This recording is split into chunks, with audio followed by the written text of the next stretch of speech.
Hello, everyone. Welcome to the Bearded Respect, number 194. Woo! Hey, everybody.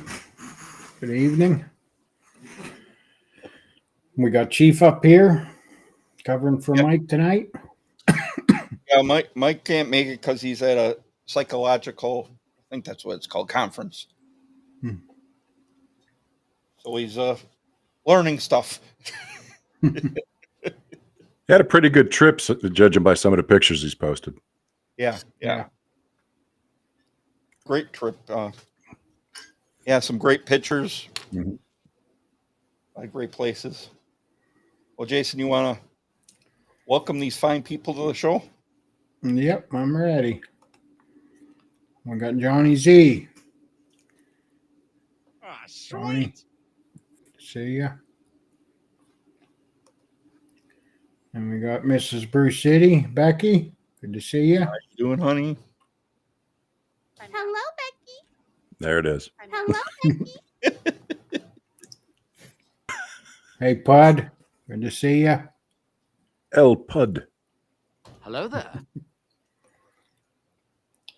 Hey, Jeff. Good to see you. How you doing? Yeah, these guys are like, there he is. Hey, Mike. What did he say? And we got Liz from Collie Creek Candles. Hey, Hi. Liz. No way. Brad. There's Brad. Hey, Brad. Excellent. Hey, David. Good to see you. Needles. Doing? Hello. And another Dave, born bearded. Ooh. Hey, Dave, good to see you. You doing, Dave? Here's DQ. How Hey, you DQ. doing? Excellent. Jerry Allman. Hey, Jerry. Thanks for joining us. How you doing?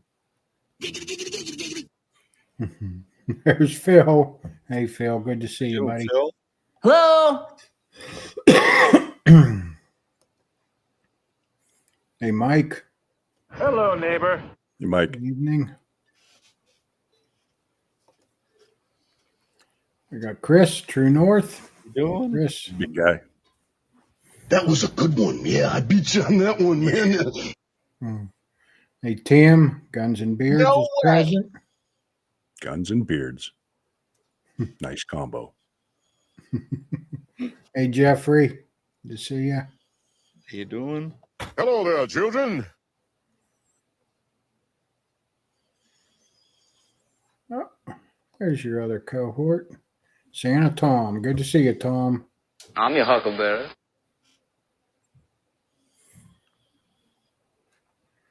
There's Raised Bearded. What? How you doing? Welcome. There's Michael Romy. Hey, Michael. Say hello to my little friend. There's 20 Spray Ray. Hey, Ray. How you doing, Ray?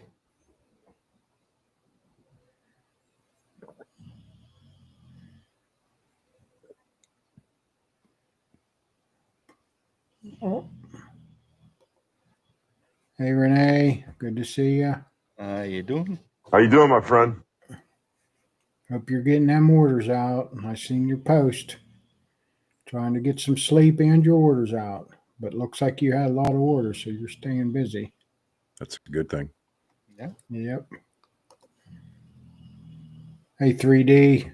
You gonna ask me a bunch of questions? Is that what you were gonna?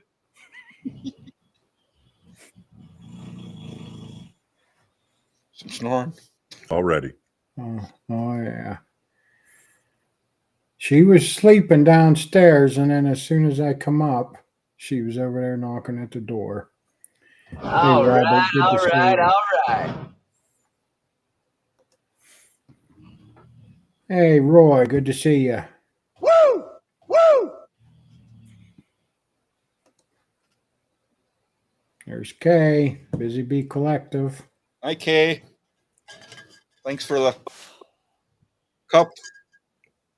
Finally got one ordered and just received it the other day. Looks great. Frickin' frack.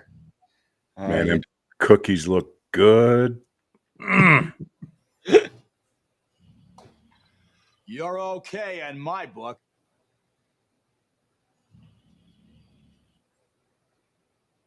Oh, let's see. Oh, there's babysitter Jess. Hey, Jessica. How the hell are you?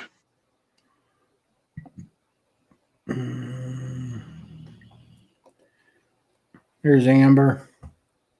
Yeah, Amber.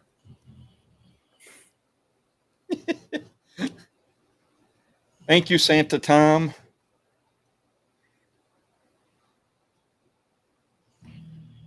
There's Dino. A tactical Santa. Dino. I'm sore, Dino. Thank you. Michael S. I don't think I got you yet. Hey, Michael. How you doing? How you doing, my friend?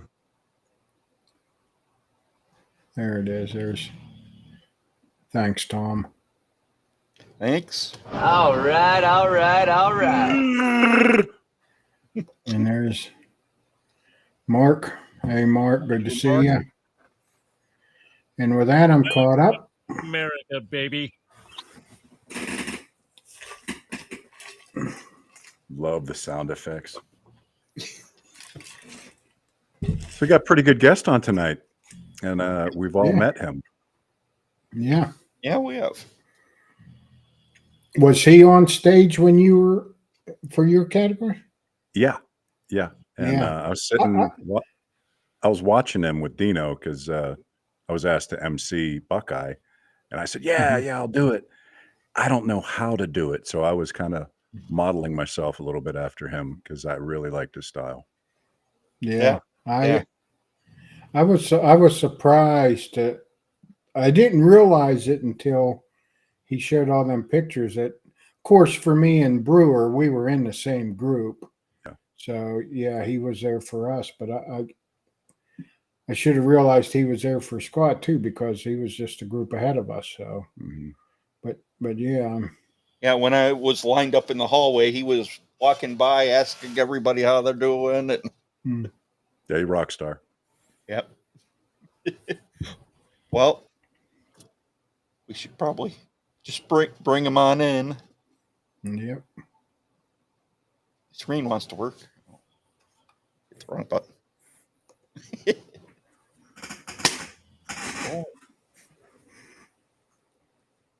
Thank you, Kay. Wake up.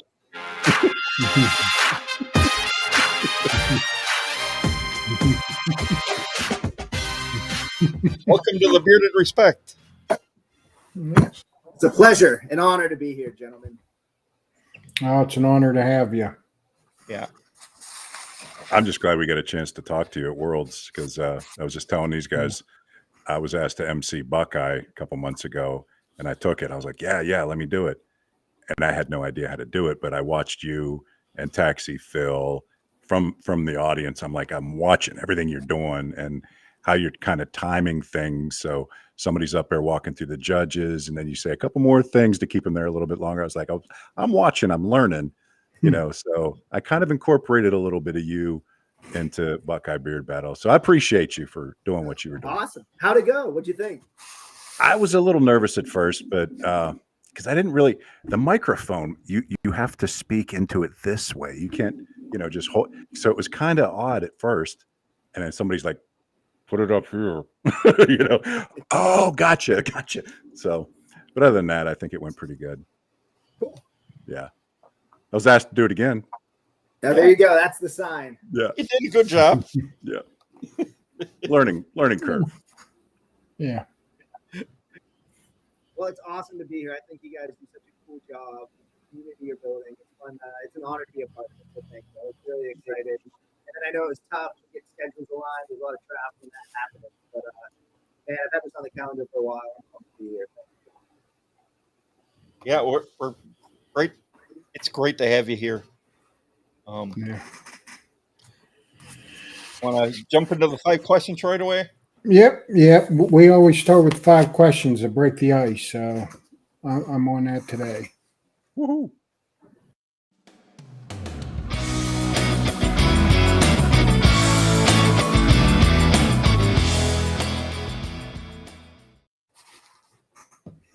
Okay, the first question we ask everybody is, what was your favorite toy as a kid? I actually, because I knew this was coming, and I started to think about it. And I'm an '80s kid, '80s, '90s, so it's a little different. I have a 9-year-old little boy, and so they just want all the electronics and everything. Yep. And I was like, oh man, I think the coolest one that I probably really just wore into the ground. My mom still has it, but it's just a paperweight now. I had a talk boy, like an original talk boy, which is like the first way that you could record your own voice and then play it back. And it was like on Home Alone 2. That's what they had it on. And that was like the big product placement. Macaulay Culkin had it. And that was like the one that I circled in the Sunday ads. I was like, this is all I want. This is all. And I got it. And it's like a core memory of mine was getting the big gift. But the only other thing I would say is, and I'm sure you guys too, the generation of just being on your bike as much as you can from the moment you wake up until you got to come home and have dinner or at your friend's house or whatever. Like the baseball glove was on the back and the card and the spokes. Those are like, the talk boy was the cool tech thing, but the bike, the baseball mitt, I mean, that was everything. That's all I needed for probably 12 years.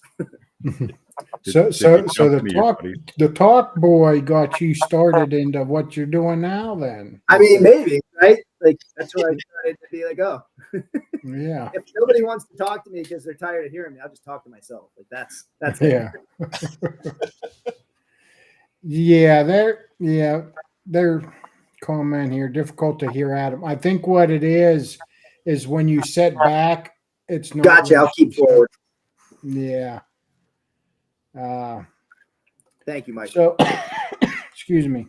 Now, my next question is, which I asked Scott last week. He said, save it for next week. What are you a doctor of? Are you a medical doctor, or do you have just a doctorate degree in something, or? I'm a doctor of nuclear mustachology through the American Mustache Institute. So this is what I've learned. Man, you're really pulling back the veil here. Is when you own and operate the leading global advocacy group for facial hair equality. If you really want to get your foot in the door, you just put doctor in front of your name and they'll answer a lot more emails. So duly noted. That's the ticket. Yeah. Okay.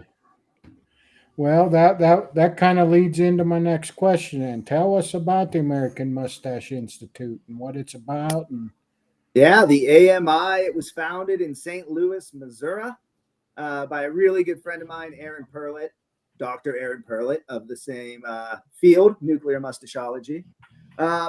Under, of course, the shadow of the world's largest mustache, the St. Louis Arch, and started doing all of that. He did it for probably about 10 years or so.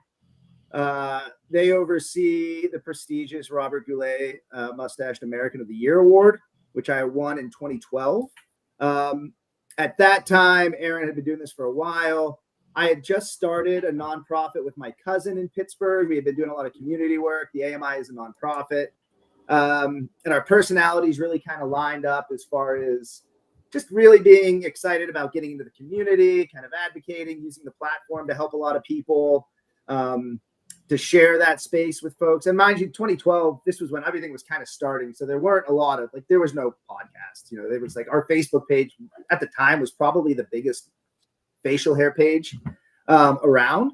So it was really fun. He asked if I'd be interested in absorbing the AMI into our nonprofit here in Pittsburgh. And I said, absolutely. And we had a whole big to-do at City Hall. The mayor came out, the city council, they gave us a proclamation. We had the AP was there, the news everywhere. It was really cool. But again, it's just a matter of I think the timing was right. We were kind of at the beginning of the facial hair trend. People were finding us, asking us to help support their competitions. We were getting Wall, the beard trimmer folks were sponsoring us, Captain Fawcett, Can You Handlebar. They were a lot of the early folks in there that would give us some cash to help divvy out and these really small events where, back then, $250 was like an unheard of amount that people would give you to kind of help get the word out about things. Now, obviously, it's grown into this pretty big community, which is amazing to have seen how much it's grown in the last 15 years. And we've tried to grow with it too. So we've gone around the country and we'll host stash bashes, just fundraisers. We'll nominate and or we'll accept nominations. It's kind of gone to the side a little bit, all the big events, just because we've all had kids, how that is. So it's mostly just a digital enterprise. And we try to just leverage what we can to help people out and get the word around. Good. Cool. Good. Now, is that being the CEO or before you even became the CEO and got it over into the Pittsburgh area, were you doing emceeing or did this help get you into doing the MCs? So it's kind of funny when we hosted. So I was part of the Steel City Beard and Mustache Club, and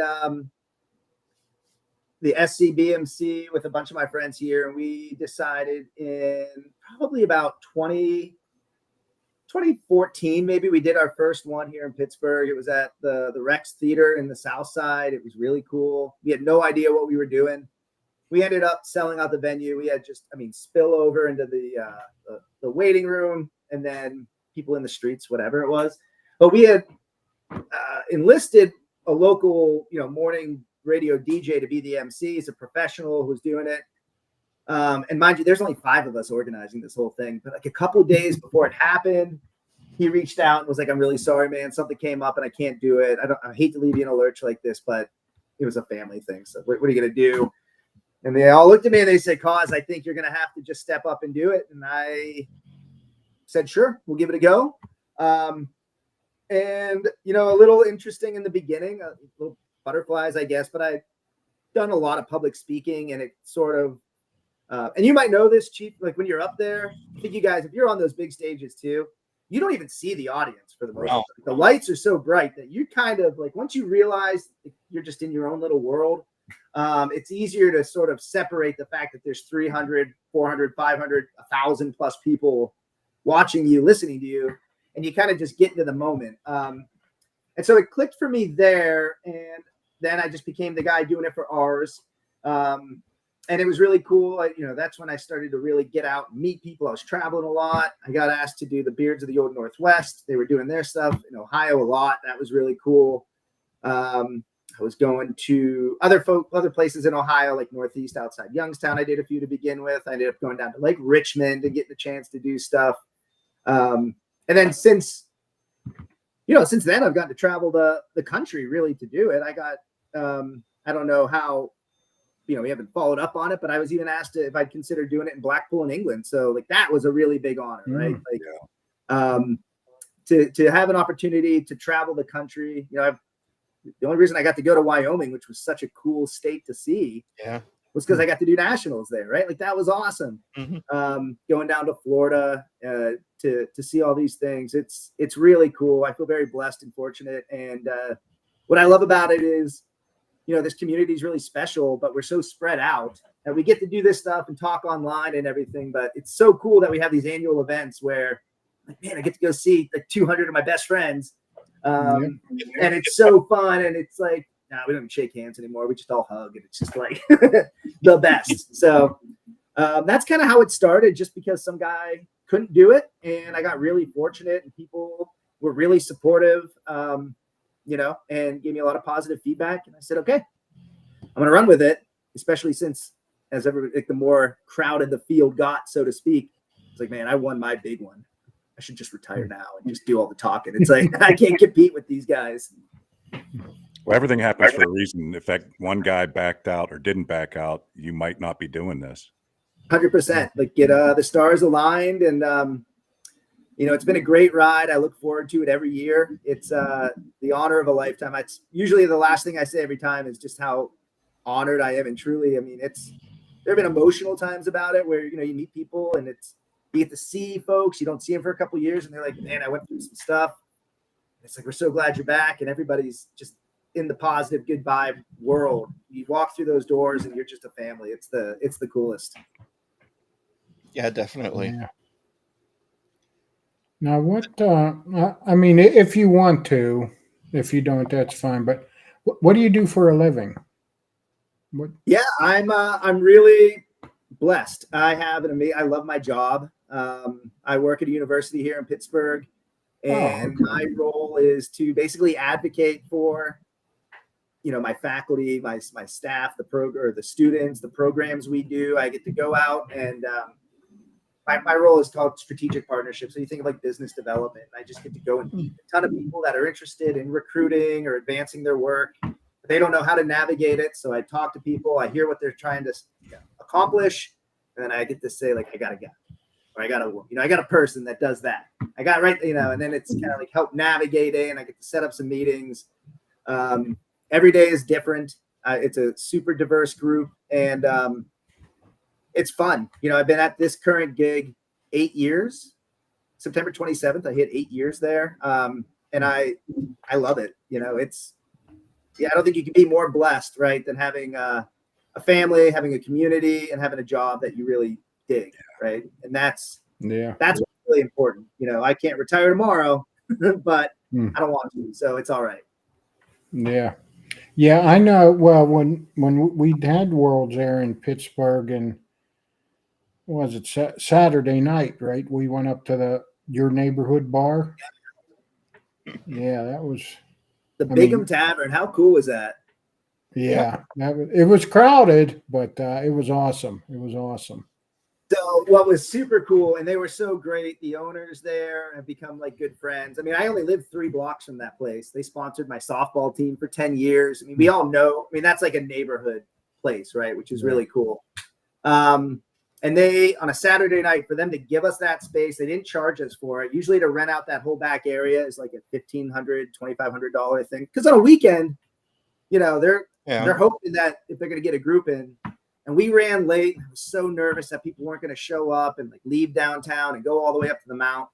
And everybody turned out. It was awesome.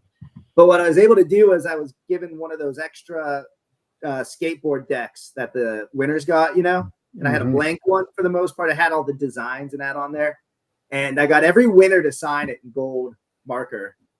And after that, I traveled all through July and August and stuff. But I finally got back and I saw the owner. I brought it up there and I gifted it to him as a thank you for it. And they were so blown away. Actually, a couple of guys who worked there competed in it, which was pretty cool. But they're in the process now of figuring out how to finish the finishing pieces on a rotating display thing for behind the bar. Because it's like a one of maybe 3, right, for the 2025 World Championship. All the winners from all over the 37 people. It's so cool. But they just supported everything. Everybody was awesome. But I will say my favorite part of that night was we had a wing eating competition. Yeah. And, I was in it. So the wing eat for us, we're like, oh, cool, a wing eating competition. That's not that outlandish. The Europeans, and then we had Danny from Italy too, who had never seen anything like this. They're just like eyes wide open. They're like, what are you doing? Like your faces are covered. Well, the beards are just soaked in sauce, trying to eat as fast as you can, and people cheering it on.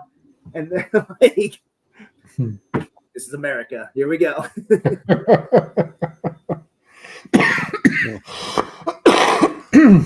Excuse me. Well, my last question now, it's obvious you do traveling because you were traveling before we could get you on the show, and there's pictures of you traveling. But my last question is going to be, if you could do one thing on your bucket list, what's the most important thing you would like to do on your bucket list? Man, that's a really great question. There's some really cool things I'd like to do. Like I want to climb Kilimanjaro, Like that'd be pretty cool, right? Like there's some epic things that put you in this like small percentile of people that have accomplished these feats or whatever, right? Oh man, that's a great question. I think so. I have a 9.5. He just had his half birthday, so he's adamant to include that half there. A 9.5-year-old little boy named Holden. And I've done some really cool stuff. You know, I've gotten to travel, but now that I look back at those pictures, and you actually had like Mexico City, you had a cool picture of me in front of that, the pyramid. I just spent a month in Europe, which was amazing, but I didn't get to do it with my boy. And I think some of those things I loved, and I think back, what it meant, like Mexico City was amazing. The country of Iceland is amazing. Italy, it has my heart forever. I try to go there every year now. But I'm so pumped to do that stuff with my boy. Like that's going to be the game changer. So I don't know that I have like one singular thing, but I want to keep doing really cool stuff. But I'm just like waiting for that moment, you know, when he can come through. He actually came out to Everett, Washington with me last November for nationals and outside Seattle. And so that was like a cool trip. He came out. He just thinks I'm a mustache guy. He thinks the beards are so cool. Like, and I like try to put it out there, but it's like we're very inclusive, all things facial hair, but it's just like you could see it takes like a Taxi Phil mustache for him to be like, oh wow, look at that mustache. Yeah. Because he's like, he sees me, and I'll still get people trying to get a picture with me. Like, that's the biggest mustache I've ever seen. And I'm like, thanks. Wait. You haven't seen anything. Yeah. And so my kid's just used to it. So like he would see you guys and be like, why aren't you cool like that? Well, you know what's cool about his age right now is he'll be able to remember these trips. You know, if he took him, you know, real young, probably wouldn't remember. We're like so close because we're still in the like, you know, the hotel pool wherever we go is like the biggest thing. So I think like 2 more years, you know, like we're gonna start really diving into, you know, going to museum, go mural hunting. I like to do in a city. That's a cool way to see the place, or just like some random tour that you find on Groupon. Like that's a cool way to do it. So we're like just a couple years away, and I'm pretty pumped. He is really into baseball now, so now we're getting to go to like games, and you know, we get like, different ballparks is a really cool thing to do. So we're getting there, but that's my very long-winded non-answer, I guess.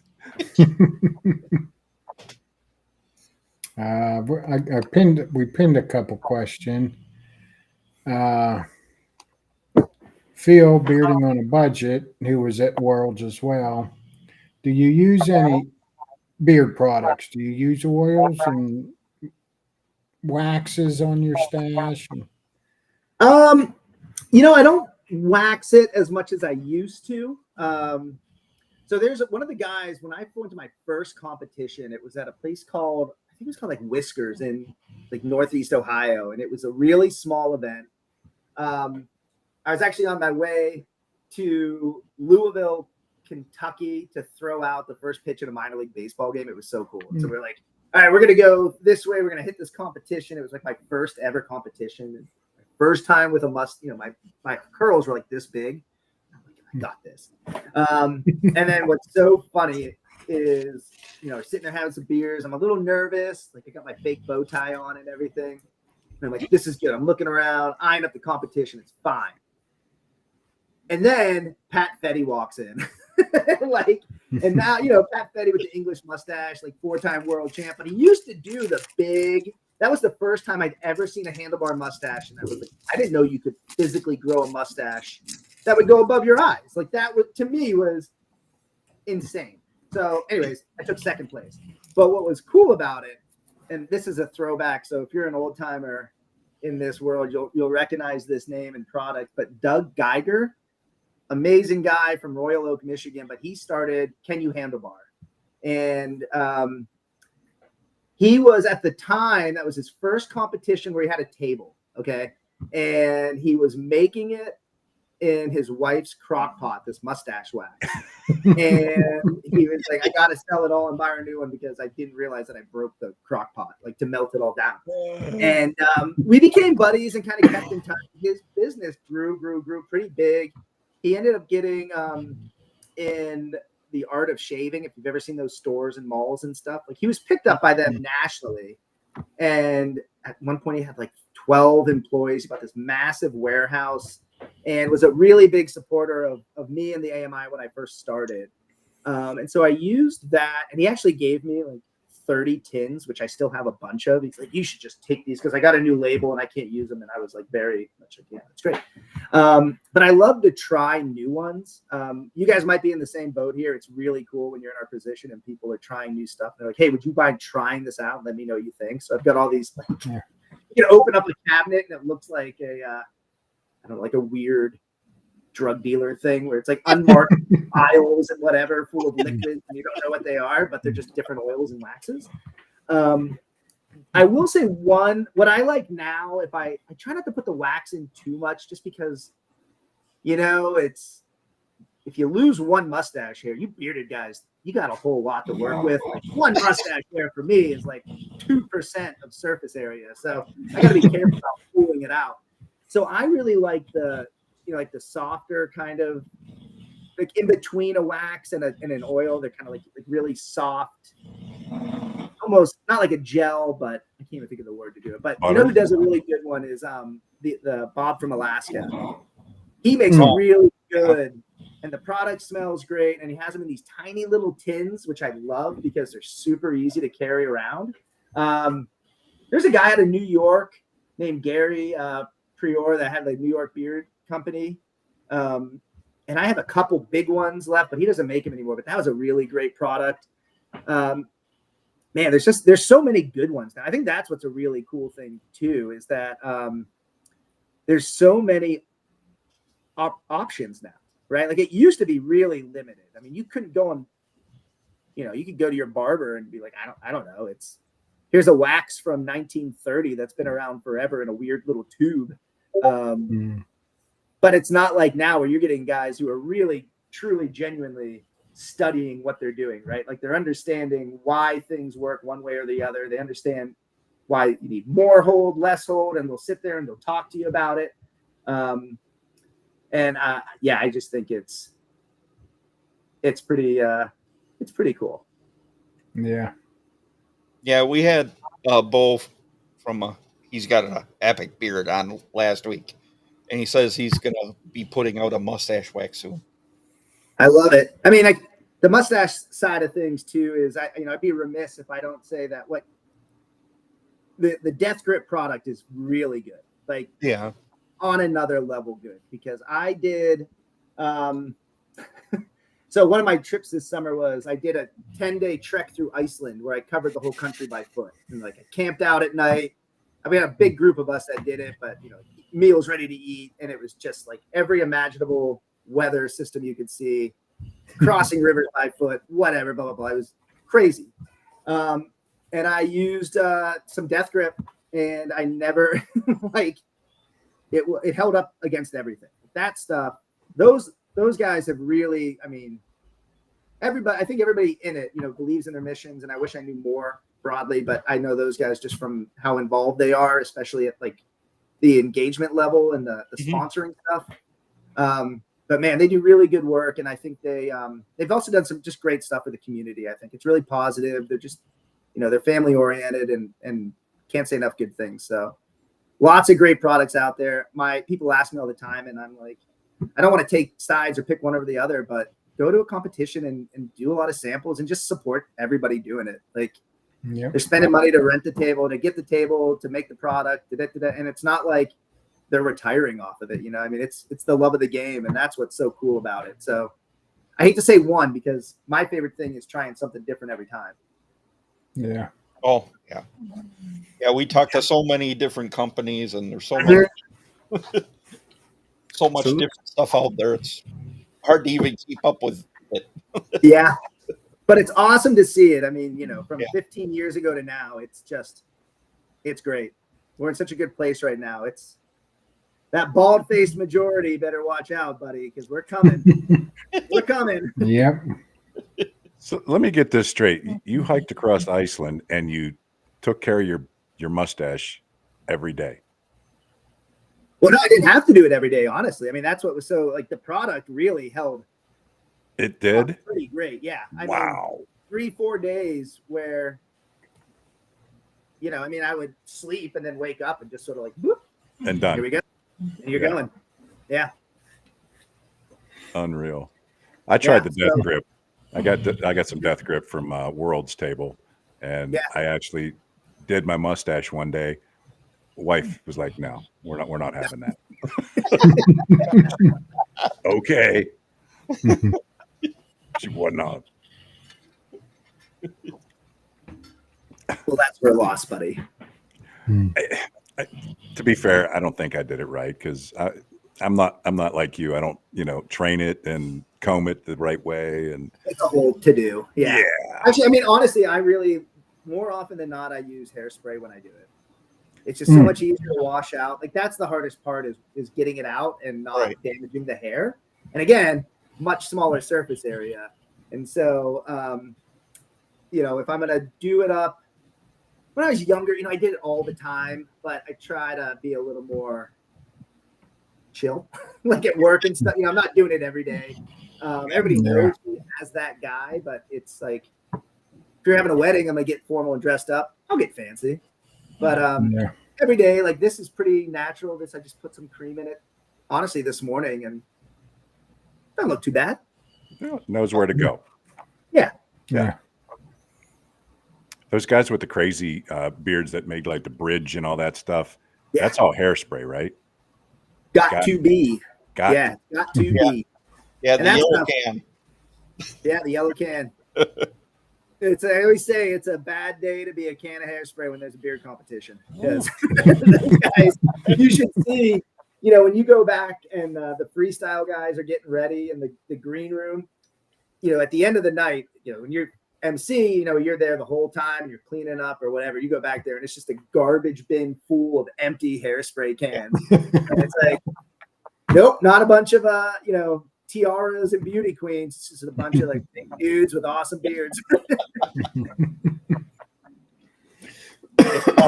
He uses gotta be glued on his stash. It's nice too when you use the hairspray because with a wax, everything ends up really fine and tight. But what I've really found as I got a little bit older and I do it more, like I like a little thicker, more natural look.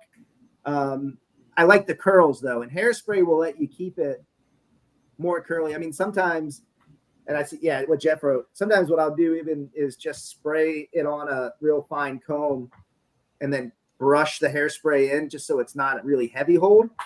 But it does the trick because it's such a strong hairspray, but it doesn't even look like you have product in, which is kind of, it's like cheating, but nobody would know that but us. So it's fine. The normies will just think we're cool. Do you twist the hairs at the end? I mean, if it's, you know, especially if I'm going to like wax it into a really fine curl, then you sort of taper it in, right? I think everybody does it a little bit differently. The most important part is that you're not pulling it out, right? Because especially when your hands are tacky, it's super easy to lose hair.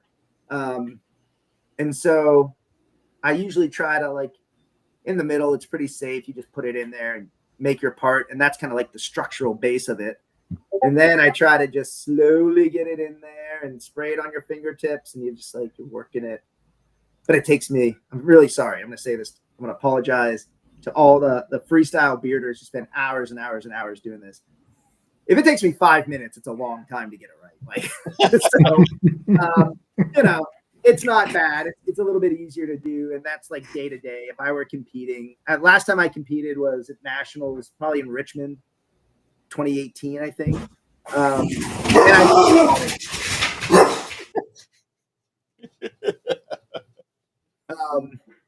But yeah, so I did the dolly, and that, you know, that's one that takes a long time. Yeah. You really got to defy gravity and really trust your hair, the hair dryer and the cold function and all that good stuff. But we can do it, right? Yeah, yeah. We recently had Philip Patton on, who did a dolly for the show, and Yeah. yeah, he was trying to teach everyone how to style, and he does so many of those great videos on Instagram of styling his stash. And that's another thing. I wish, like, we didn't have that, like 10, 15 years ago, 2011, 2012. I mean, it really was. It was really cool to start that community. I didn't start it, like, to join it kind of earlier. Whisker Wars was like now. It's like it was happening, but it hadn't blown up. But like Whisker Wars was like it. Oh yeah. And I remember meeting Brian Nelson at a competition in I think it was Rochester, New York, and just being like starstruck. And he's so nice. He's like the sweetest guy. But I don't know, the way they edit Whisker Wars, it's super hyper competitive, and you got to like pick your team and all that. And then you get there, and then you realize, like, no, that was just for the drama. Everybody's pretty chill, and like they taught me a lot. Al, from LA, the coolest musketeer, the OG musketeer. I remember messaging him on Facebook when I just got started, and I was like, "Hey, Mr. Al, I really like your mustache. I think you're super cool. I don't know what I'm doing. What should I do? What should I get there?" And he was so kind and gracious, and sent me this like really nice detailed message. And I remember this from 13 years ago. And he was out in Pittsburgh this year at Worlds, came out of nowhere, which was so cool. And I've probably seen him maybe like 3 or 4 times in the last 5 or 6 years. But to go from that, AO or Facebook message to now when I see him, it's like a big hug. And it is just so, he's kind of like a dad. It's so cool. It's like the best. Jeff Harmon says it could take him up to 2 hours to get his stash styled. But Jeff, I'm just going to get out the door. Yeah. That and his outfit's got to be on point too. I say that too. Yeah. Speaking of outfits, Worlds included, how important is the presentation, the outfit compared to just a beard? I mean, if you had a rockin' beard and just blue jeans and a flannel on, and somebody was all dolled up, like Mr. Dapper Jeff Harmon, did they take a lot of that into consideration? I mean, every judge is different, which I think is, people got to remember that it's super subjective. And I would say, I will put the caveat here, and it's one thing that I see a lot of the competitions doing really well now, because when we started, you go back 10 years and you had a comp, the whole thing was like, yeah, you get a couple people that in the club that say, yeah, I'll do it. And then you would try to get whoever the local celebrities are, right? Like you try to get, like we wanted to get somebody from the Steelers to do it, right? Or we wanted, it's like a radio DJ or a musician, because we thought that would bring people in. But then what happens is they have no idea really like the level that we're operating at. And so I think some people would look at it and they'll just blinders on. Here's what, the MWBMC says are the guidelines for each category. And most of these competitions have the official guideline for each category. This is behind the scenes magic. So that they understand the nuance between, categories that don't look too different to somebody that's not involved in what we do. But really there is a significant difference between them, right? So some folks would maybe just say, I only want to look at what's happening here. I think you get other people who are thinking of like, what's the whole package? Like, what's the whole persona? I do think there are, people will say when you wear all black underneath, versus wearing all white, right? Like it's kind of a flex if you're wearing a really bright, if you have a big beard and you're wearing something bright under it and you can't see through your beard enough, you're like, wow, that's a really thick beard. Like that might stand out where your clothing might change. But other guys are like, no, I'm going to wear all dark clothes. So, if there is something maybe a little thinner or patchier, you can't tell, right? Now a general person off the street would never know that that's a thing that people might employ. And I'm not saying it's right or wrong by any means, right? But I do think you need to think about what accentuates your facial hair and kind of like the persona that you're trying to put out there. Because I do think, especially with some of the styled ones, especially with the creative categories, there is a component that you need to take in the whole thing, because that's part of like, well, why did you do this, right? So it's hit or miss for everybody. I think I try to take in a more case by case thing. Like there are definitely people whose outfits will elevate their entire look, and you can't, even if it's subconscious, like it's doing something. But yeah, another very long roundabout answer. Yeah. See, I mean, that's a case in point where, you talked about wearing a black shirt, but you're talking about guys with dark beards. Now, for me, I like black. I like a dark shirt because it makes the white pop out. Yeah, but it's, if you had a white shirt, you would lose the white beard, right? Like, so you have to think about the shirt you're wearing. But you wear a dark shirt under that beard, nothing's coming through. I mean, that is a earthy masterpiece upon your face, my friend. And so you're rocking it, and I would see that, and I'd say it's a really solid, robust, full beard, and like nothing's coming through it. Yeah. Yeah, we were told the same thing you just said, dark shirt, dark clothes. And I went the opposite route because I've got a dark beard and it was a foot longer. I went with straight pink. And but also don't forget, when you do stuff like that, the way these things work, you have that first cattle show, right? Where everybody walks through once and the judges are making notes, right? Especially bigger categories where there's 25 people. Yeah. It's hard. I mean, emceeing is way better than judging. Yeah. Judging is really, really hard. It's an honor to be asked to do it, but I will gladly MC over judging anytime. And you get these really big worlds. We had a category of 47 people in it, right? Like that's a lot. Yeah. And so they're taking notes, and you've got a bright, you got a dude with a big beard wearing all pink. You kind of remember that, right? Like there's okay, I remember him versus the guy that just kind of like rolled out, walked, and we have guys win world championships in, a flannel shirt, jeans, whatever. Yeah. We also have guys win it in a full olive green tuxedo that happen to win like best in show. It could be anything. It's just your beard might cooperate better one day than another. Your shirt might pop. Like you haven't had a judge who's colorblind, and it doesn't matter. Who knows? So we all get there. Well, we finally got our certificates in maybe 2 or 3 weeks ago. And I was like, what's this manila envelope in the mail? Yeah. And I opened it up and I was like, oh, forgot all about it. Yeah. Yeah. I mean, big shout out though to the Mad Viking team. Oh, nice. Yeah. And I mean, Erin Napier, she did all the her and Kristen DiGiacomo, like those two. Digi, I've known forever. She's just like the dearest. Like I got her. She followed me to something years ago and was like, oh, I'm embedded in this. And now you probably won't find a better behind the scenes.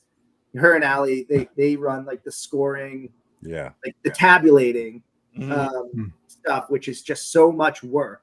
Yeah. But you never see them throughout this. Like for 3 days, those women ran. I mean, it does not happen with them, right? And then not only are they doing all that, it's like you got to get the top 3 out there. But we had 464 competitors, and they're all getting a certificate, right? That's handwritten. And they got to go through and tabulate. You got to drop the highest and lowest to get I mean, there's so much that goes into it. And then you got to find their addresses. You got to put it all together. I just think it's so cool, the amount of attention and detail, and just, we don't make any money on this. Like none of us got paid. Months and months of doing this stuff. And it was, that's us. Everybody else that's doing it, it is a labor of love, whether it's a small one in your neighborhood community that gets 30 people there, or you do a big one with 300, it's work. I mean, it's a lot of stress. Are people going to show up? Are people going to behave? Like, are you going to raise enough money? And it's, shout out to anybody that takes that on and makes a leap of faith and just does something that they put in that time and energy to advance this community. It's always for the betterment of like the community that we're in. I would never sign on to do an event that's a for-profit. Like this is not meant to be a money machine. This is about us. This is about meeting people that share our same values, that want community. And I just think it's there's no comp too small, no comp too big. We're all in this together, and it's pretty awesome to be a part of it. Yeah. Yep. I thought it was pretty cool. I was trying to do the math in my head while I'm sitting in the audience trying to figure out first, second, and third, but they throw out the top number and they throw out the bottom number, and each judge can only use a 10 once, a 9.5 once, and so on. And that unlimited, like what, 8s or 7s and below, I can't remember, but 9.5 and 9. You can do each of those. Yeah. Once. It's impossible three, to do the and math everything to figure it out because No. they're throwing this number out, throwing that number out. Mhm. So, Well, shout and out. that's like even in our category, the other guy that's usually here, Michael, me and him were in both the same category, and me and him both placed 14th. But I think there was even one or two more that was 14th, and then there was quite a few repeats, like so many number sevens. The ties, unless it affects the top 3, they won't do the tiebreakers. But you'll but hey, I mean, top 15 in the world, it's pretty awesome, dude. Like that's really cool. Yep. Yeah, because our group was, our group huge. I think there was like 35 or so. There was 30 some in ours. I think there was 49 in mine. Yeah, 49 in Scott. Even though I will say this, the mustaches, those groups were huge. I mean, there have been years where there's two in the dolly category. And there were 9, right? Yeah. Like we had the style, like it was like almost 2 dozen, right? Like, and I remember the mustache guy. They're like, okay, if you're getting behind, do a mustache category because it'll go quick. Like that's how you would like do the run a show and stuff. Now, it's not like that anymore. I mean, I think, and that's great. And I'm going to give a lot of credit to the guys and women out there that are doing the products and stuff, because it's, they've done a good job of building their own community, right? Like with their friends and their family and the people in their clubs and and you start to get this sort of identity. And the mustache wax, it used to be all beard oils were the big thing, but now we've got all these folks doing the mustache waxes again, which is cool. And that's built up the community on that side of the house. So I just think everything is kind of clicking at the right time, and people have the right perspective and attitude, and we're seeing the numbers grow, and it's just so cool to watch it happen. Yeah, and most of the competitors probably don't even realize everything that goes into it. I'm kind of realizing that now because I'm working on putting on for Renegade Beard Club Wisconsin. We're putting on our first competition, and some of it can be overwhelming and trying to figure out what we're all doing. And I'll say though, and I'm sure you found this out, and I mean, you've got this great platform, man. There's nothing like this group because, it's kind of been at it for a while, but whatever, you're not going to run into a problem, Scott, that somebody else hasn't seen yet, right? So even if you don't, it's your the inaugural event, the first time you're doing it, there are so many folks that you could reach out to just to have a conversation, and they're like, yeah, of course, half hour, 40, whatever you need. We'll talk. We'll spend the time. We'll give you every resource we can. So yeah, your guys' event is great. And I think that's what's really cool. So many people kind of walked, right, and just stumbled around trying to figure it out on their own because there weren't these folks that had the experience. But now, there's the beard calendar that's out there. I think that's super cool. Like if you really want to travel, or, if you're traveling for work or just a vacation and you're like, oh, I'm in Florida, I wonder if there's an event. Yeah. I'm going to go to Miami and do it. Actually, I did that once. It was like 10 years ago, my cousin's wedding. I was like, oh, there's a random beard competition like 2 miles away. I'm going to pop in and do the mustache thing because I'm, after the rehearsal dinner, it was a Friday night and I'm all dressed up. I was like, let's go. How cool is that you have a community that no matter where you're at, not even in the country, but in the world. How did you do? I am like a champion. Second, third place. You're very consistent. But again, it was like one of these really fun things. What I remember, I actually have no idea when I placed at it, but what I remember was, I went to Florida. My cousin lives there. He's one of my best friends. I did see somebody ask about a nonprofit. He's the one I started this nonprofit with 15 years ago. And, my brother got involved partially because of this stuff. Like he grew a big beard after that. But cousins who have never grown facial hair, friends, aunts and uncles, they're like, yeah, we'll come and see this. And it was like so cool to share it with everybody. They thought it was so much fun. And then everybody was so nice. And I remember my aunt being like, I would have probably never talked to any of these guys with the big beards because I would have been nervous. But they're all just so sweet. And I was like, yeah, big teddy bears, right? Like, that's it. Yeah. So, yeah, bringing up the nonprofit, yeah, I pinned that comment. Kay wants to know any advice for starting a nonprofit. It's a lot of work. I will say what I would recommend, Kay, is you go to, it's called sideprojectinc.org.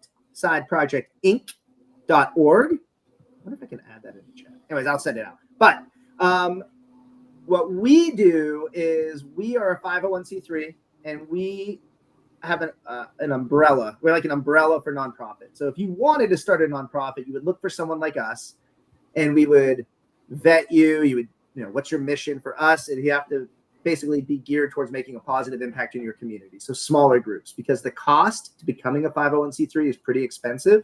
And it can basically stop a lot of people from doing it. But if we don't charge you to come under us, but what you'll do is you can fundraise, you can apply for grants. We'll help you with budgeting. My cousin is a lawyer with a social work degree, so he's like one of the good ones. And we have IT people, accounting people, and we'll kind of manage all the administrative stuff with like a 5 to 7% take for whatever you fundraise, just to kind of help cover the cost, the software, and all that fun stuff. That's it. And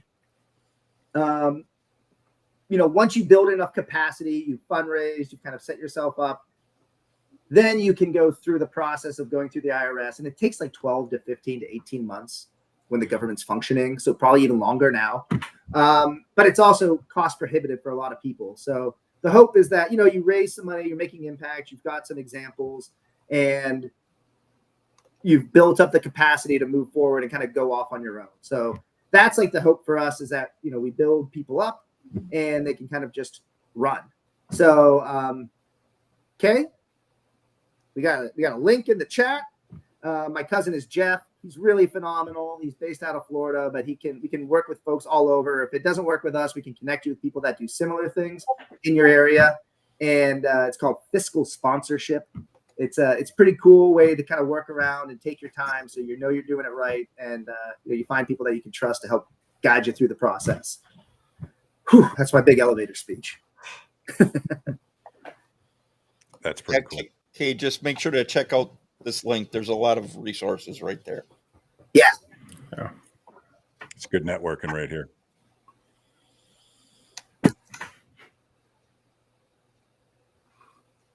So Buckeye Beard Battle was all going towards combat to kayaks. And I got to meet with them right before I left. And big hug, real emotional. And they've never raised that much money at one single event ever. So makes you feel really good. And you had so much fun doing it, right? Like, that's the coolest thing, is that we get together and do some really cool things. And, hopefully you bring more people in and you keep building it. But at the end of the day, you're making a big impact, and you've got this cool platform, but it's not just about like, what can I do for myself? It's how do we use this cool platform and do something really great for other people. And that's what I think makes this whole community the best. Yeah.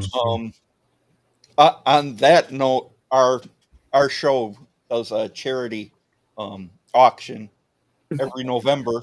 I believe it's November 23rd this year, where we get donations from a lot of these great beard companies and stuff, and other companies, and we auction it off, and it all goes for zero prostate cancer. Awesome. It'll be our third one this year. Yeah. November is perfect month for it. No Shave November. Most, that's the time. Get checked. You're never too old, never too young.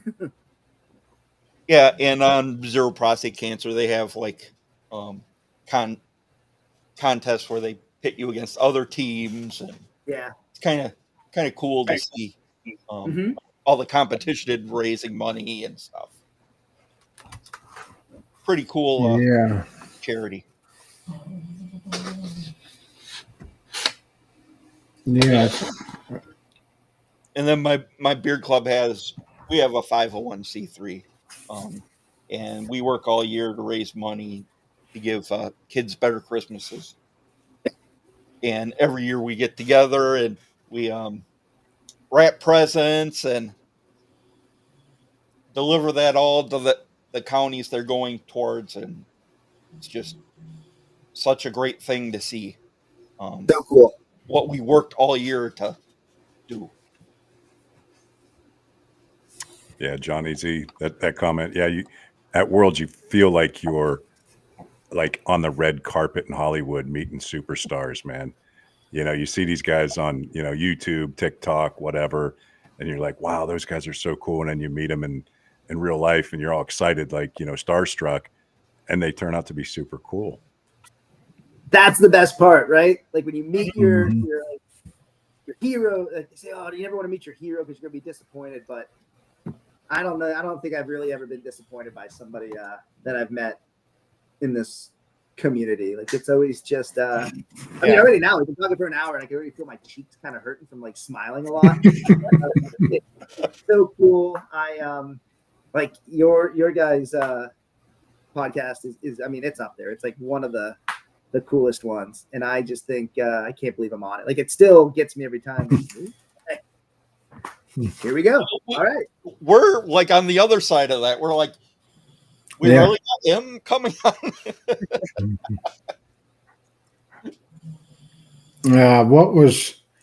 Like right before, like a couple days before, I saw on Facebook Rob Beaudry there. He's the one that won for, I think it was 25 and over. But he posted a picture about getting ready for Worlds, and I seen that big picture and that big beard down to his knees, and I'm like, man, and that's the thing. A lot of people have nice beards in that, but they're afraid to do competition because they're like, oh, look at that beard. I'm not. There's different categories, and that's what you got to learn. So. Yeah. I told my wife, I said, I'm glad I'm not going to be in his category. I said, it's amazing. But yeah, and he wound up winning for that. So, yeah. But then, I seen that beard and I'm thinking, man, that's amazing. And then we got to talk to him, and then we finally got him on the show last week, and he's an awesome dude. Everybody's awesome, You know what I love? What I really love about these kind of events where it brings us all together, it's small, big, whatever. I mean, there's a different. I think you feel pretty good about yourself when somebody comes up to you in the wild and they want to ask you about it, right? Or or they're like, you should have seen the beard I just got rid of. Like that's a big one. But or they want to be like, oh, can I get a picture or whatever. Or tell me all about it. It's always one-sided. Like, what is that? Like, how do you do this? And it's just asking you to tell them everything. What I think is so cool about when we all come together is it's not like a one-way street, right? Like if you have a question about growing it out, or you want to try a different style, or if you're new to it, and it's like I had a bunch of friends from Pittsburgh, which was why it was so cool to have it in my hometown. But people that with great facial, but they've never done anything like this before. And they all said the same thing, was how cool it was to be able to go there and meet people and have a conversation, right? Like back and forth about like, well, yeah, I'm new to it. And they'll be like, oh yeah, I remember when I was new. And it's like, this is what I had an issue with. Like, oh, I'm having an issue with it now. And this is how I fixed it back then. You should try this instead of, just a random person coming up and sort of like drunkenly yelling at you and trying to touch your face. It's like we're all kind of in this together at different levels, and you can find people to help you out, right? but also once you've done it a little while, you kind of got to pay it forward, and people are going to come up to you and ask, how do I do it? And then it's like, well, I'm going to tell you my story about it. And so it kind of like, we're all lifting everybody up, whether you're day one or, you know, you're Taxi Phil, right? Like the legend in the game. And those guys, I cannot tell you how many second places I have because of Taxi Phil. Like, that's why, like, there's just, what are you going to do? But I do have so many of these. Hold on. I kept it. I keep them handy. I have them all over my house. But do you guys know what this is? Oh, yeah. Yeah. So I think this is what I have probably 10 years of these from like different events. Because like Taxi Phil will kind of hand those out to you if you're working with them or doing it. It's like a pretty cool little thing. But that guy has been so good to me over the years. I mean, just helping me as I was trying to figure it out and get started and welcoming me in there and all that fun stuff. And I owe him and a lot of the, you know, the OG guys for telling me like, oh, you know, we've got this event happening in Cincinnati. You should come down and check it out. Or, you know, I met all the guys in Richmond. I can't say enough about the RVA guys. That they really helped take me under their wing. My buddy Drew Muskowick, Seth, Kristen DiGiacomo. I mean, the Steel City folks, they, you know, we had no idea what we were doing. And so many clubs were like, yeah, let's hop on a call, because we didn't have video messaging. You know, you couldn't do this stuff. And we lived far away. So it was like, we didn't have FaceTime then. So it's like speakerphone on our like iPhone 3 or whatever. And, you know, we just all, we're lucky for it. It was pretty cool. Yeah, Johnny Z left a nice little comment. You do make people feel like rock stars, and there he is, right there. I see Phil. I remember Phil. What's up, Phil? I see him down there too, Johnny. Man, Yep. I mean, you guys say that, but I am, again, the luckiest guy in the world to be able to get to go around and do that stuff. And it's cool when I get to see people year after year after year. But I love meeting new folks too, and just kind of hearing your story of how you get there, where you're from. I love state nicknames, like stupid little facts, like whatever. So like world's national with people from all over the place. Oh, I get to meet somebody from Alaska, and then Wyoming and New Mexico and Florida. It's just like, it's so cool. So I'm glad that I made you feel good, but like, honestly, I'm just as happy, and like, I get to go talk to these people all day. Like, it's so cool.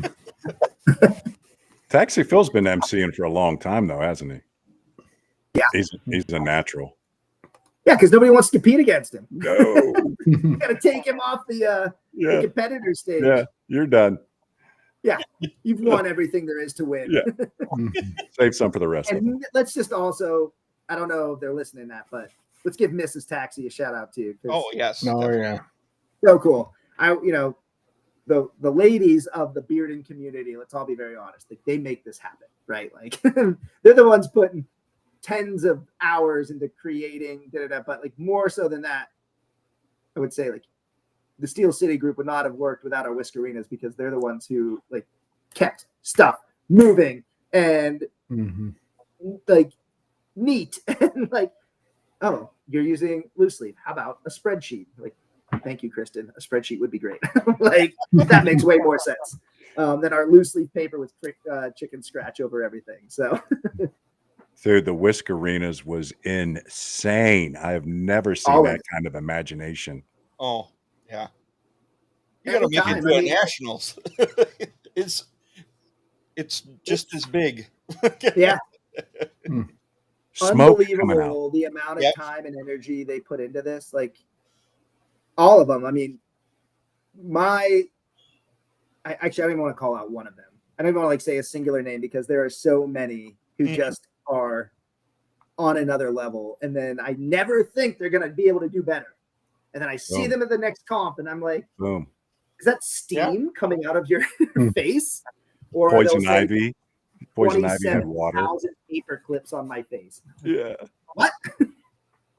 I remember when I first saw the steam in nationals in Wyoming, with this steampunk theme, and Chris, steam coming out from. I'm like, where is it even coming from? I think that was Kristen Wags. The wings light up. Oh my goodness. Yeah. Imagination. So cool. the best. Definitely more creativity than I have. Yeah. What I say, like, we just got to wake up and Yeah. They couple put months. maybe some drops of oil, but not like, I mean, some of these ladies, they're, they get done with, the competition, the nationals, worlds, whatever. And then the next week they start planning the next year's, because it's going to take 50+ weeks of design, art, engineering. I mean, 5 different things. And then, but it can't just be you roll out of bed and do it. I mean, they put so much time and energy into it. It's unbelievable. Well, you realized how hot it was up there as the MC. Imagine those girls with them outfits on and their entire head and face covered. Oh my goodness. Yeah. The one she was saying she couldn't even really see. Couldn't see. No, they get the arm walking them. Just guide me. Yeah, it's Just don't let me fall.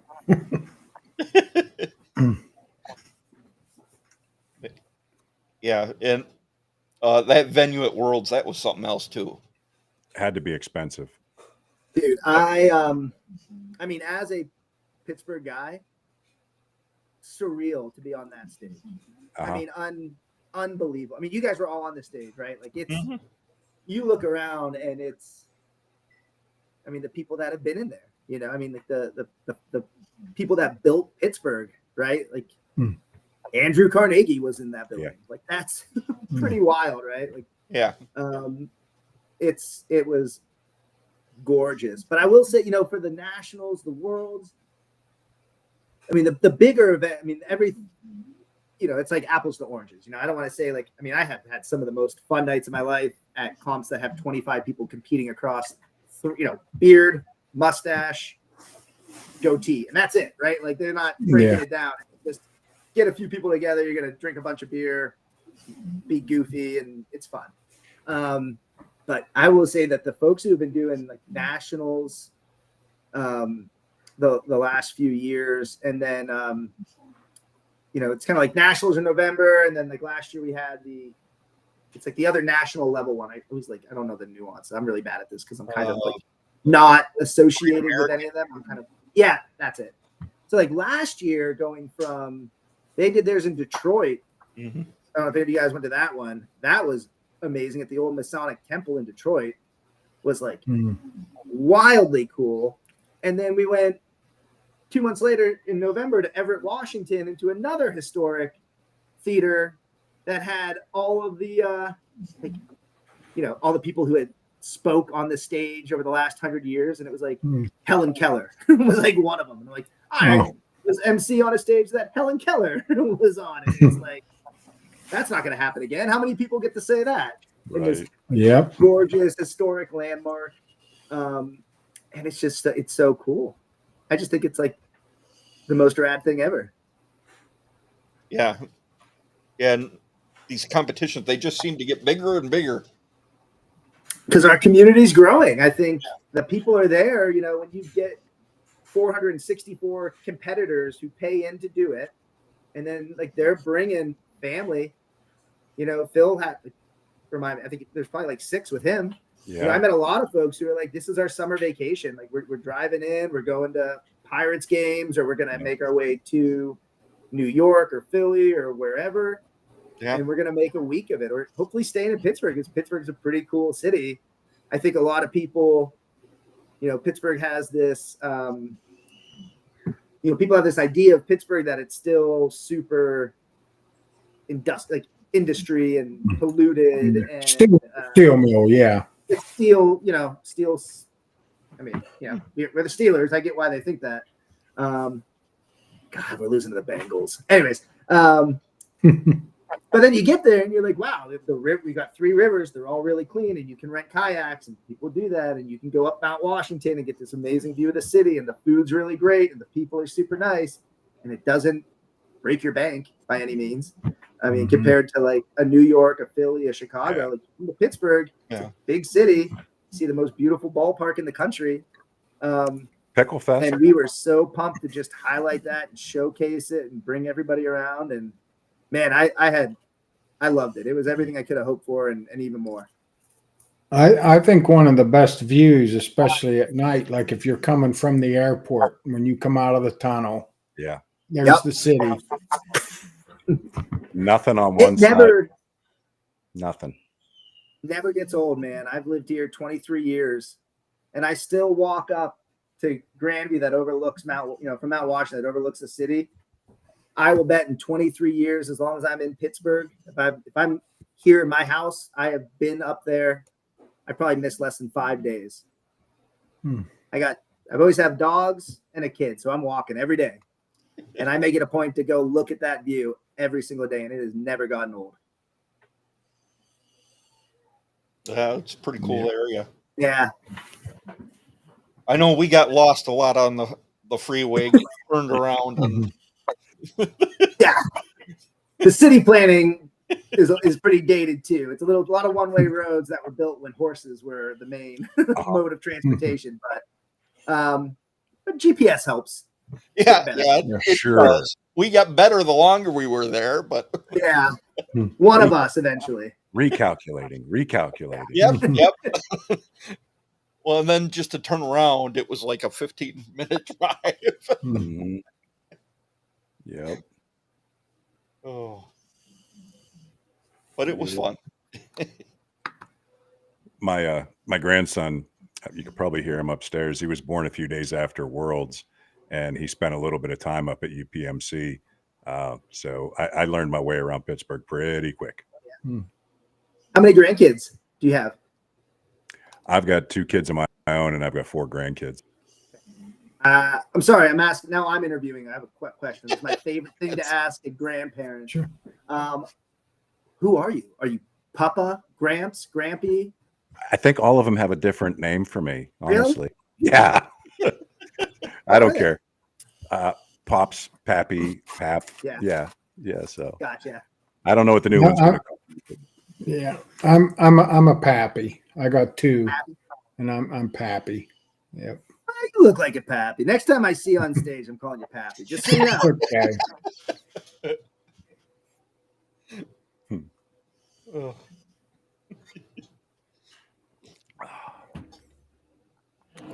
Guys, a lot of the people in here might call you Pappy from now on. Probably. Give me 1 minute. That's great. Yeah.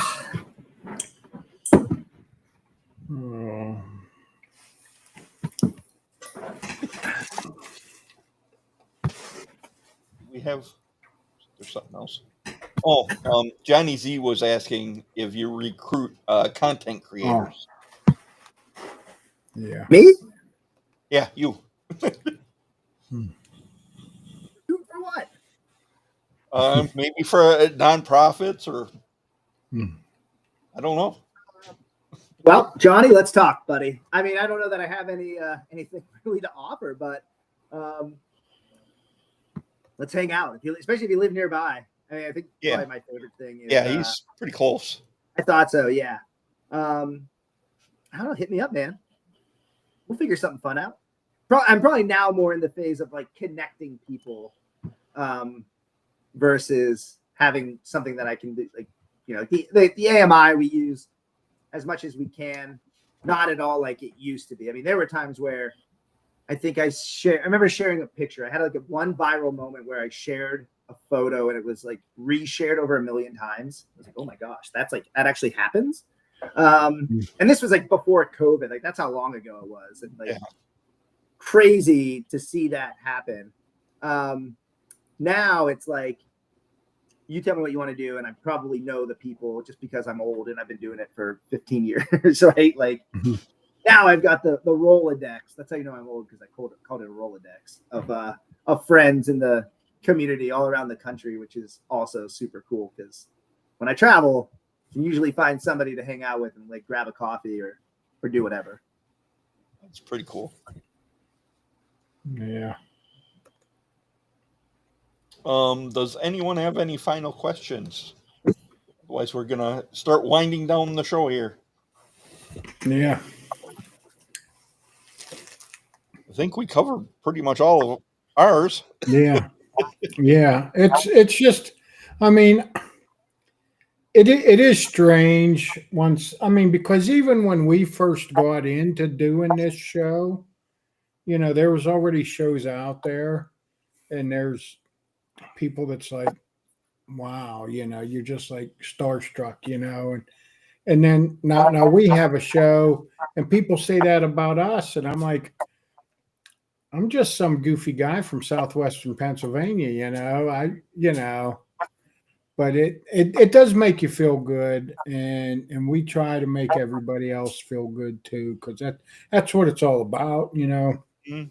The mental health is a big thing. So if we, like you said earlier, we're all trying to lift each other up, you know, and yeah, if you can make somebody smile every day, you're doing the world a favor, you know.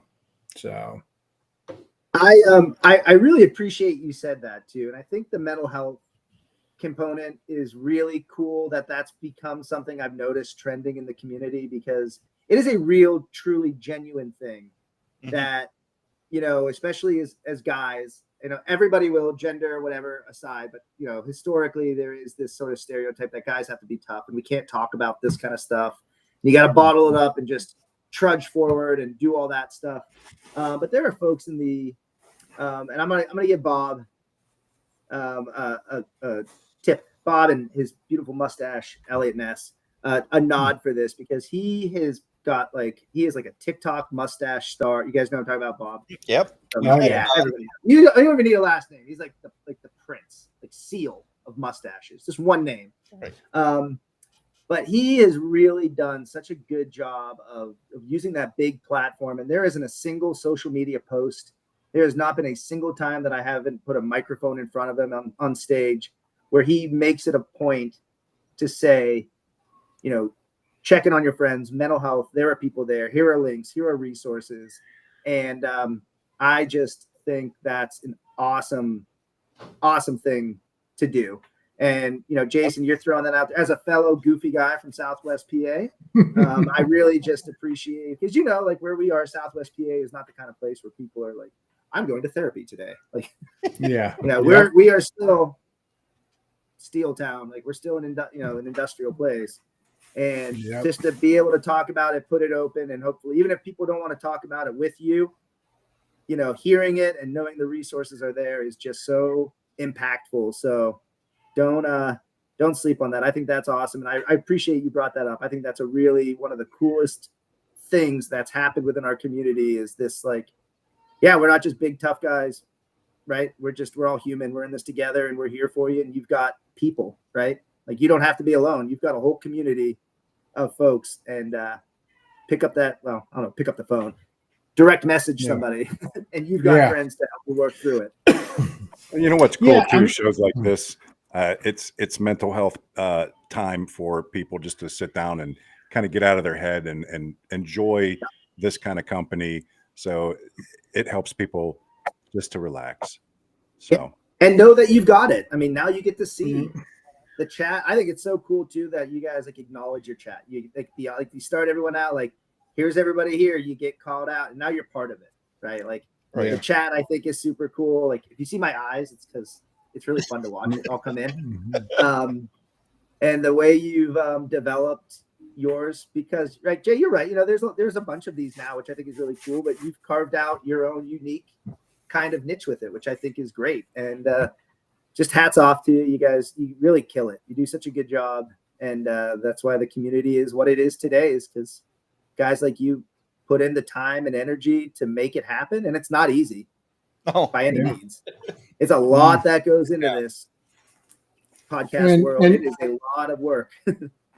And this community is it's what really helped me to, I mean, the last couple of weeks I've been talking about, getting this new job, and tomorrow's my last day and I start Monday, the new job.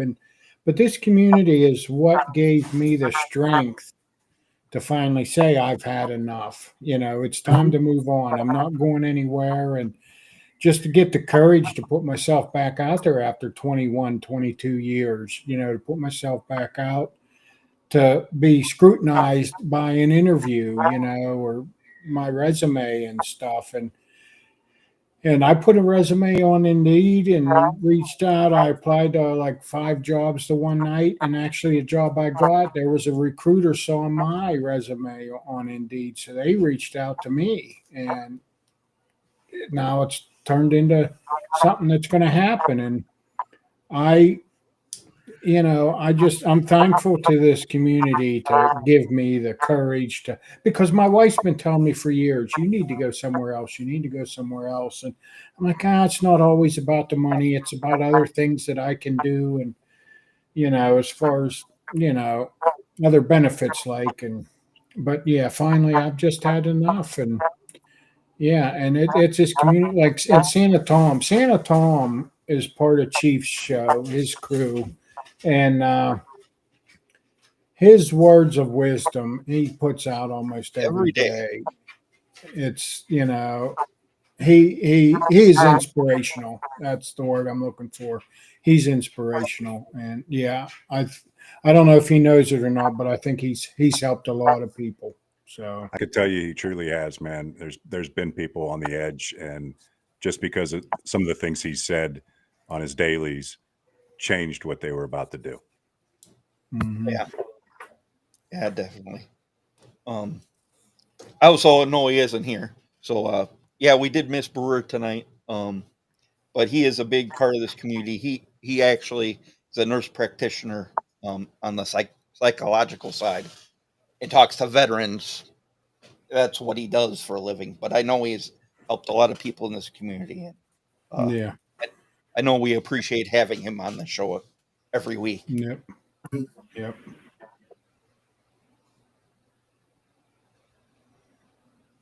Johnny Z said he's in the same boat you were. Yeah. For 18 years. So I will say this for me, I've been at my job for 8 years now, but I remember interviewing, and this was 8 years ago, but one really funny thing that you don't think about, like the more you get involved in this, and you're going to interview for a job, they're going to Google your name. Yep. And I got to tell you, I got a pretty weird Google return. I hear you. And it's just and it's always this thing. I remember interviewing with a whole bunch of people. It was like an all day, 8 hours, probably like 7 different things. And probably like 3 or 4 of them, they were like, so I was like, Google. They're like, the mustache. They're like, yeah. And I don't know if they're allowed to ask it because it wasn't there, but I will bring it up because it's like a big icebreaker in the middle of my face, right? And I will not shave. I will say this: when I went for this job, it was kind of like a dream job, right? And I wasn't sure. People were like, "Oh, well, you got to shave your mustache." And even the job before that, I didn't do it. And the reason is, again, it is who I am. At some point, you kind of understand. I don't. And not because of the competitions or whatever. I think part of the community, but just having been now when I see myself, I see the mustache is it, right? I don't feel like myself without it. Part of my identity. It's not all of who I am, but it's part of it. And I think if you are going to meet new people, if you're single and you want to meet people, don't shave, because then you're not being your authentic self, right? I think one of the coolest things about this community is that you can be authentically who you want to be. And if you're going to apply for a job, you can't shave your beard and then what? Then you can't be upset with them when they're upset that you grow it back. You just gotta be this is who I am. You're gonna hire the beard, you're gonna hire the talent. And I think that tells you what's most important is you stay true to yourself, really good things are gonna happen, right? What's meant to happen will happen. So Google results and mustache be darned. I'm keeping it all. It's funny. One of the things, once when I went for the interview, there was the HR person there and then 3 other guys. We did the interview. I took a tour and this and that. And then I wound up back at the HR person's office, and I had to fill out a paper for a background check because they do some DOD work and stuff. And so and I'm talking and I'm asking, because now here I am starting a new job. So I'm going to be 0 with vacation time, starting over. So I was talking about that because I told her, I says, come 2027, you know, I might be going to England, and it's probably going to be longer than a weekend, you know, because my wife's going to want to go other places. So she goes, oh, wow, that's interesting. Why would you? Well, because in 20, because she's like 2027, that's pretty far off. I go, yeah. I said, well, told her about the competition in Pittsburgh. I said, so I had to go. I said, and they do it every 2 years, and the next one's in England. She goes, well, if you don't have time, you know, you can, as long as you approve it with your department and, you know, do everything in advance. Yeah, you can take however much time off as you want. I said, okie dokie. And then she said, and you do have a nice beard, by the way. Oh, I said, thank you. You know, she remembered. She probably went home and was like, I got to tell you about this guy I met today. And like, you should hear about this he did. Yep. Because I always say, nobody has ever walked up to somebody at a bar and complimented them on a shave. Well, nope. Doesn't happen. Right? But how many people come up to you? They're like, "That's a great beard, or a great stash, or whatever." Like all my bald faced friends, and they're like, I was like, "Yeah, nobody's ever bought you a beer for that." No. Yeah. This mustache has gotten me at least 3 or 4. Who needs low cut tops, right? Yeah. We're bringing sexy back the real way. So I think Baker thinks I'm Purple Rain. This is a freaking throw rug, Baker. What's funny is when you stood up, I didn't realize that was there. I thought in the background you just had a giant house. I was like, how big is this guy's house? This is the rec room. It's 2 recliners and 2 recliners, and I'm in the corner. It looks like it's 30 feet away and 50 feet away. Well, we do have an ottoman down here that's like 6 foot by 6 foot. You could lay on it. That's pretty good. It's ridiculous. Why? I don't Why know. not? They had a whole empire, those Ottomans. They're worth it. That was my really bad joke of the night. Thank you for anybody that laughed at it. Oh. Well, thanks for coming on the show. We really appreciate it. Yeah. No, I honestly appreciate you guys. This was so cool. The chat too. I think that was really fun. Just how engaged everybody is in like the whole thing. You guys do a really good job. I mean, really a great job of keeping things flowing, and it was fun. And I didn't really know what to expect at any given moment, so you kept me on my toes, which was fun. And yeah, anytime I can, help you guys out with anything, or if you have a competition and you need an MC, I love to travel. I love using this stuff. So if the schedule aligns and I can get there, I love doing this kind of stuff. Or if you're starting one and you're MCing for the first time or judging, hit me up. I've done it all. I'm happy to talk to you about all that kind of fun stuff and get you ready for it. So, all right, thanks. We really appreciate it. Everybody, make sure to check us out next Thursday at 9 p.m. Eastern. We have Raven Beard Company coming on. Yep. Should be another great stream. Otherwise, we will hit you next week. Respect the journey, y'all. Yep. Have a good Friday, everybody. see you later.